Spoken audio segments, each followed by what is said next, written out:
Earlier, you testified about a 2019 tweet that was about President Trump. And I think it's from Ms. Teigen. What was the tweet about? Would you like me to give the direct quote? Yeah. Please excuse my language. This is a direct quote, but Chrissy Teigen referred to Donald Trump as a ass bitch. Okay. You know, day-to-day politics can sometimes be a grind, but sometimes it's just the best. And I love that. Not only that Chrissy Teigen did it, but that now it's in the official congressional record. Donald Trump is a PAB for all time. You can't change it now. It's there for good. There's nothing they can do about it. But the issue that was raised in Twitter there, and great line of questioning from Maxwell Frost. The issue isn't the tweet. The issue is what Donald Trump, then president of the United States, decided to do about it. And they get into it in their continuing conversation. And what happened after Ms. Teigen posted her tweet? What did the White House do? What did the Trump White House do? From my understanding, the White House reached out to ask that this tweet be removed. It was my team's job. This fell underneath the policy for abusive behaviors.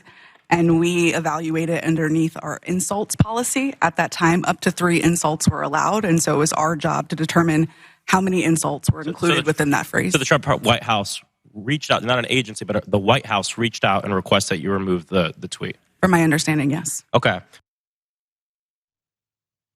Okay, so there's actually a lot to talk about here. So Ben, I'm very curious what you think about this. I mean, look, obviously it was an insult. You could interpret it as abusive. You make content, you're on social media. People can be pretty vicious. And I think we can all agree that the internet might be a little bit nicer if there was less of that. That said, the president of the United States pressuring a social media company to take down a jokey insult thrown by Chrissy Teigen seems petty. What do you make of it?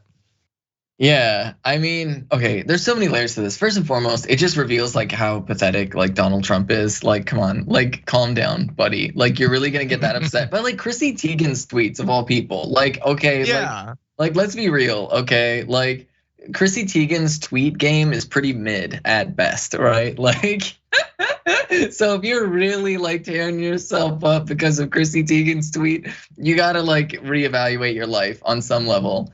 But no, it is like, it's because it is kind of like speaks to this like authoritarian character of the political right and their desperation to silence anybody that criticizes them, while also at the same time demanding that everybody listen to them because they will run around and talk about free speech. So when people call me as a trans woman slurs every single day on Twitter, and it is literally every single day, right? Whether that be weirdos in my DMs or people in my replies asking what is a woman randomly, normal question to ask, by the way. That's free speech. That's real freedom right there. But Chrissy Teigen being a little bit mean to poor Donald Trump, that's too far. That's going too far for these people. And so it just speaks, I think, to the shamelessness of like the political right, and it just reveals what we already know, that they don't care about free speech. They care about forcing other people to listen to their nonsense. Yeah, 100%. Yeah, and am I being like petty and pedantic when I'm one of the few people who seems to give a damn about what is an actual violation of the First Amendment and what is not? That like people love throwing around like you're censoring me, you're taking away my free speech by criticizing me, or when a private company decides to do something which has nothing to do with the Constitution and is not a violation of the First Amendment because the First Amendment is not about corporate activity. And now we have the president who did it, and it's just gonna be crickets as far as the ear can hear when it comes to the right-wing media. We finally got an actual violation of the First Amendment, and they won't care. And since we all agree now that all of this is fine, and apparently it's now a thing where you can get people to take down insults. I wish I had known that previously, because when Leslie Jones of SNL said that I look like an Instagram DJ and she called me DJ Lunchbox, I didn't know at the time that I could have taken that tweet down, okay? I could have DM'd Twitter and gotten some relief from the brutal roasting that Leslie Jones was giving me. Instead, it stays up to this day, and I cry constantly, just like other alpha males like Donald Trump.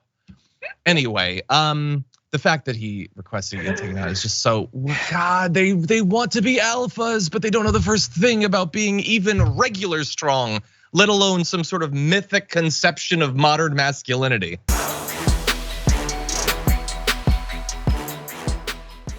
Check out the Damage Report podcast each day, wherever you get your podcasts, whether Pocket Casts or Stitcher or iTunes.